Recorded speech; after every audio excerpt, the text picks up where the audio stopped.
We are always discussing in the development team what it means for a game to be called a Zelda game, and I really think that there's no clear definition that is shared by everyone. It isn't like there are any rules written down on a piece of paper somewhere. What does it mean to be a Zelda game? Please, please, please don't execute me for asking this question. I know it's a spicy one on here. But if you've ever asked it, then you've likely gotten a variety of answers. It's about adventure, about the dungeons, about the story, about the lore, gameplay, characters. And once you create that box for the franchise to fit into, it starts to spill over. If a game has to be this, then it cannot be that. Titles start to stand out and be excluded from the cool kids table. Titles that are phenomenal and likely to be people's first and possibly only defining point of the franchise. So how and why does this happen? I'm not going to argue that it shouldn't happen or put these games over each other today. I genuinely want to take a look at what causes these strong perspectives in the first place. It's not Zelda specific, it happens to series like Final Fantasy as well. The term new gen can be used to ostracize newer players, but don't you call me new gen when I've been here since Wizards on Deck with Hannah Montana. And older ones can be ridiculed for being too old-fashioned and holding a franchise back. But at the end of the day, we all fell in love with the same games. They are all connected to each other, and not just by a timeline, or 3, but through their development teams and how they came to exist from the very beginning. I remember watching PeanutButterGamer's Zelda Month videos every November growing up, as November is notorious for Zelda releases and information. This trend is continuing with Age of Imprisonment's release, marking nearly a decade of knowing this iteration of Link and Zelda. So I wanted to make a Zelda Month video of my own, in the vein of my other videos on game design and finally having the conversation I've ranted about on many a stream. I'm Emily Cookie Dough, and let's discuss the unique development cycles of Zelda titles. When we asked the Zelda team directly what makes a Zelda game, Atsushi Miyagi said in an Iwata-ass interview to promote Twilight Princess, quote, "This is a question that I have also struggled with. I even once asked this question to one of the most senior developers in the company who has years of experience with Zelda. You know what I got for an answer? If the Zelda staff made it, it's Zelda." End quote. Which puts us back at square one. I mean, that answer has always felt good enough for me, but I've got an essay to write, so let's dive a bit deeper. A way to interpret this statement, and similar ones made by the team, are that Zelda games are not necessarily defined by a set of rules in the end product, but rather by the synergy of the team working on it. Similar to the lesson from Ratatouille, it doesn't mean that just anyone can make a Zelda game, but it does mean a good Zelda game can come from anywhere. Any genre, story, art style, even development team. But more on that coming up. With any sequel project, there is a huge worry on how to make it new, but still feel connected to its predecessor. And I think the best follow-ups show respect to the work that came before them. Whenever there is an air of, oh, this original thing sucked, I can do so much better, such as the sentiment with some live-action projects, then you immediately overlook and assume things about what people loved in the first place. That being said, it's still important to take a bit of a risk. You don't always want to deliver the exact same thing again. You want to add a little bit more to the pot, something to make this project a unique experience of its own. And that's just the thought process from internal feedback. The fans have their own feedback and wants for a sequel. And the internet is prone to have some very vocal, loud minorities. Biggest Zelda example that I've mentioned in several videos is the fact that the internet will be very passionate about how bad Tears of the Kingdom is. But if you were to go outside to have an IRL convo for a little bit or look at more general scores, it's fairly close to masterpiece territory. The truth is Tears of the Kingdom is likely neither of these fates. But what do you do with this information when making a new game? Do you react by scrapping every single feature the newer games introduced? Do you backpedal into marketing and unclaim your big financial success? Or do you listen to the numbers? nothing was wrong with Tears of the Kingdom. Order another 10 years of open world content and call it a day? Both of these are examples of overreacting in development. Other examples of this are in live service games. Have you ever had a character or a build you absolutely adored, and then a buff or nerf hit the game that changed things so badly it didn't feel fun or even like the same game anymore? And sometimes companies can overreact to the overreaction and overbalance a game, to the point where there's nothing really fun about it, even if the numbers should be statistically tuned just right. Strong development is knowing how to balance taking new risks, listening to your fans, and listening to your team. With that, I'd like to take a look at the majority of the mainline Zelda games and the starts of their development cycles to see if there's anything we can analyze that sets them apart. Everyone remembers the original Legend of Zelda, right? Adventure-based, top-down dungeons, save the princess from Ganon, and all that. A classic. The classic, in fact. So what came next? A 2D side-scroller as the same Link to save a different Zelda.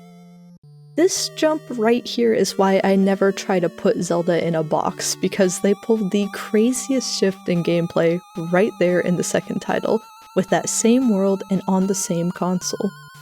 Though, to be fair, a lot of people also say Zelda 2 doesn't count when discussing the best Zelda games. However, without it, we would lack Dark Link, Link's ability to use magic, Ganon's revivals, and details on the Triforce of Courage. A game most people ignore has the elements that most people also consider essential for a real Zelda game. But I'm getting off track. Why did this game stray anyways? Well, Nintendo and Miyamoto especially have been known for creating wacky ideas and spinning them up into full titles for better and worse. It defines the company even today. So, supposedly, Miyamoto wanted to create a spin-off and/or original property. But after the success of the first Zelda game continued to pour in, the team decided to add in the characters while still pursuing the original gameplay intention. And honestly, this wasn't too surprising for Nintendo to do during the NES era. Like, look at the Western versus Japanese versions of Super Mario Bros. 2. The intention in this case was to always try something new, but to continue telling the story and adventures of Link. This decision propelled Zelda into a franchise for Nintendo. Did Zelda 2 do well? Yes. Did it do as well as the original? Oh, absolutely not. Nintendo knew this too. But there was clearly interest in the series continuing, and the Super Nintendo was here. When picking a direction for the next game, the team opted to go for the more beloved top-down approach, as that's what was better received. But they didn't overbalance. There were elements of the original sequel that shined through, elements that could be carried on, elements that could be iterated on. A big part of the gameplay in 2 was focused on better swordsplay. So what does A Link to the Past do? Improved upon it in the top-down format, and introduced the Master Sword. Now, that's not to say the swordplay would have never been polished, and things like the full Triforce would never have been present if it weren't for Zelda 2. But its existence strengthened the team, and therefore strengthened the path there. And with that, another classic was born. Now, after this one, the team didn't pull a 180 like they did with Zelda 2, but the next Zelda game would prove to be a surprise as it was never officially planned. The Game Boy was around, and the team was curious if a Zelda title could even work on there. So after the developers were done with their work for the day, they'd work on it sort of like an after-school club activity. In fact, this was right after finishing production work on Link to the Past. The team should have been feeling exhausted, but they say they just wanted to keep pumping out ideas in a less restricted format. That's why Awakening has references to characters like Mario, Yoshi, and Kirby. It's the type of game jam you have when you can do anything with the project resources, with no stress from deliverables and due dates. I want to pause here and revisit the title of the video. We're never meant to get the same Zelda game twice. From these 4 games alone, we can see development swing from different genres, settings, and tones based on that which came directly before it. Zelda 1 was successful, influencing those elements to blend into existing ideas to get a Zelda 2. Zelda 2 evolved many things but wasn't as successful, so Link to the Past was a return to form. And after being able to deliver such a strong return to form, some developers on the team de-stressed by pouring their remaining ideas into a side project that became a mainline title. Each is very different from the last, yet they would not exist without their direct predecessor. Let's move on to the big one. If there's one game that's never going to get the outcast allegations, it's Ocarina of Time. While I have my own top 3, this is the Zelda experience everyone needs to try at least a little bit. It evolves every idea that came before it, creates the fantasy adventure narrative elements at the series' core, and continues to inspire the titles we get today. The development goal of this one is clear: take the franchise to a new height with its first 3D title, while still keeping the essence of what makes a Zelda game a Zelda game.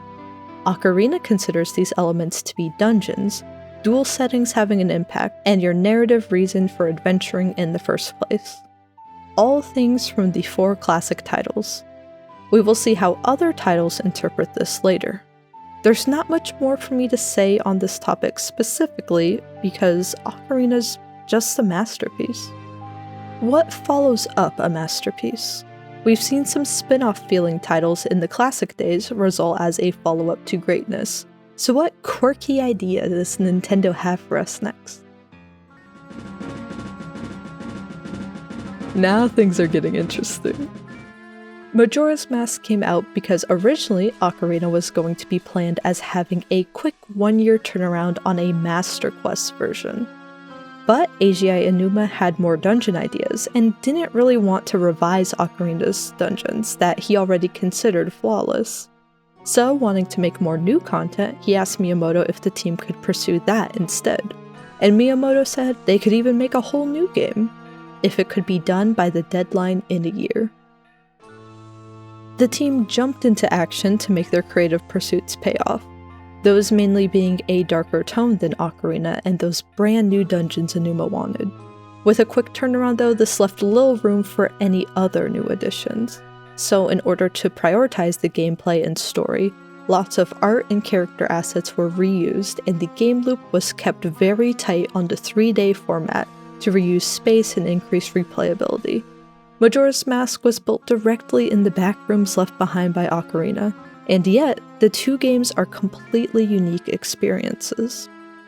For most of the rest of the titles we talk about today, I'm going to focus on the more modern 3D Zeldas, but I wanted to talk about the classic top-down style here, because starting with the Oracle games, Nintendo started to trust partner studios with the Zelda property more. Capcom, Flagship, Grezzo, Koei Tecmo, these all work to take Zelda to new genres and preserve the old ones. Because Zelda games, as we see now, are considered these cutscene-driven 3D dungeon modern titles. The classic style that started it all, that should be without a doubt real Zelda games, may not be played by a majority of the fanbase, which is fine, of course, but there are still those out there that consider these games their Zeldas. And for this audience, Nintendo has found teams that understand and love this design just as much. This allows all genres of Zelda to proceed forward. This is not a one game over the other situation.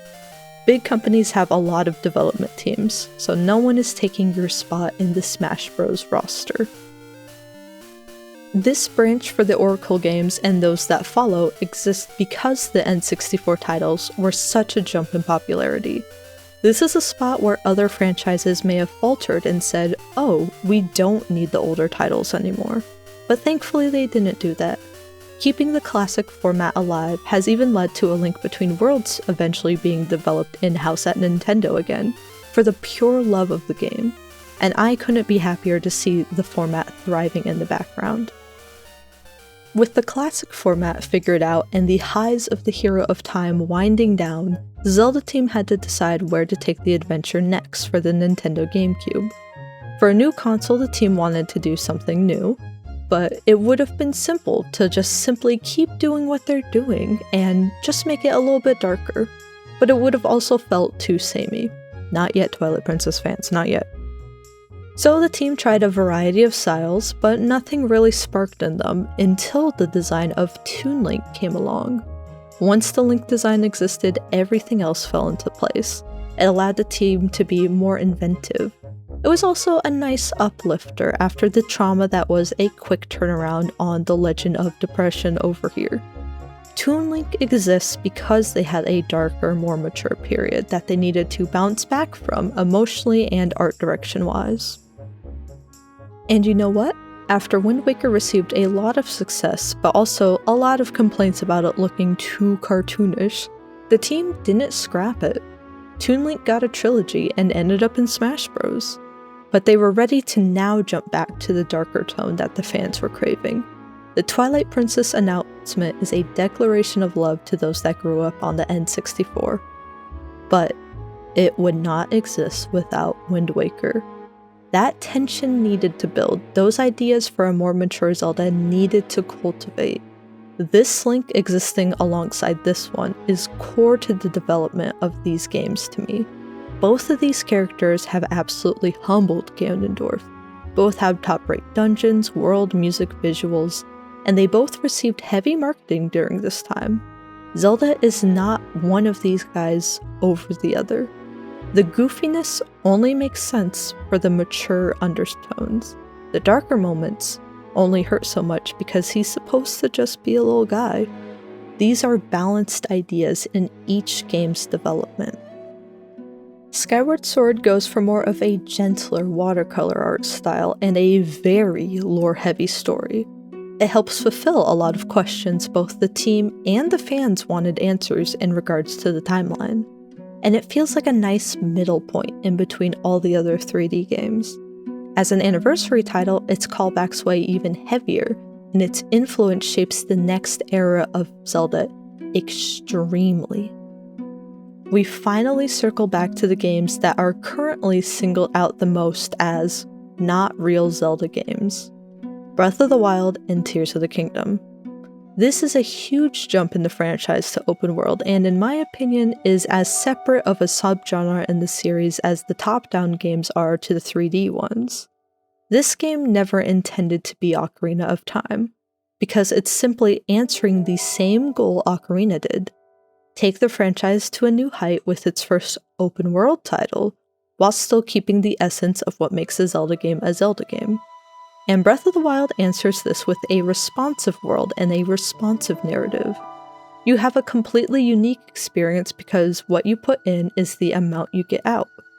There's even a prototype of early Breath of the Wild mechanics built into the original Legend of Zelda game. This is as close as we can get to a remake of the original game and its core design concepts. Explore, have fun, save the day, but at your own pace. Talk about secrets with your friends. Be your own hero.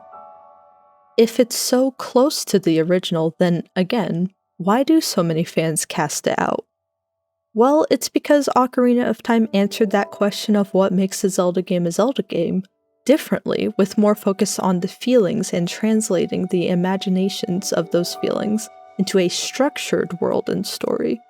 Breath of the Wild interprets it as letting the player go. There isn't a wrong answer, and in fact, each game in the series re-answers this question for themselves. But Ocarina and Breath of the Wild are some of the biggest genre and popularity jumps the franchise has seen, so they form these very different core beliefs. And to add on to why people are harsh on the newer games despite the outstanding quality, Tears of the Kingdom tried something brand new for the series as well: a direct sequel. Not just same characters, not just similar plots, but same gameplay, world, and a direct continuation of the story on the same console. This was a huge deal on announcement, and why the hype was insane for this game. But it also kept the recency bias, well, recent. These characters and the open world mechanic has been a debate probably longer than some of you have been alive. The new feature was introducing continuity, which continued the critiques as well. It proves the title of the video to be both true and false. It's a continuation on a scale never done before for Zelda, so it is something new. but in being a continuation, it can at times feel like the same game twice. Which, while it didn't let me down, and it is still a unique title in its own sense, this burnout is a valid feeling, and it has signaled to Nintendo that it may be best to bring an end to this era. So the fans have been starving for something truly new, something like the old games, playable Zelda, better story, better dungeons, better blending of old mechanics and new. And so Grezzo, the team behind many remakes of the Zelda games, delivered with a canon Nintendo-certified banger. It meets all of the requests I listed and was received very well. But in the fan base, my heart breaks thinking about how every time someone mentions this perfect game, people respond with, "Oh, I don't want to play that ugly one. I want to play a real Zelda game." Yes, this was a real TikTok comment I saw multiple times on release. To have a partner team have this deep understanding of every single game in the franchise is amazing. It shows the classic genre is still thriving, still evolving, but yet it still wasn't real enough for some people. So, what am I yapping about? Well, I think the next big real Zelda that we'll get won't be another sequel to whatever your childhood Zelda game was. I also don't think it will be the exact same world design as the wildly successful Switch titles.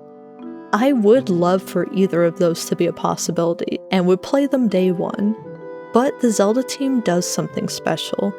They innovate. They take feedback and make sure not to overreact but to work it into their existing plans.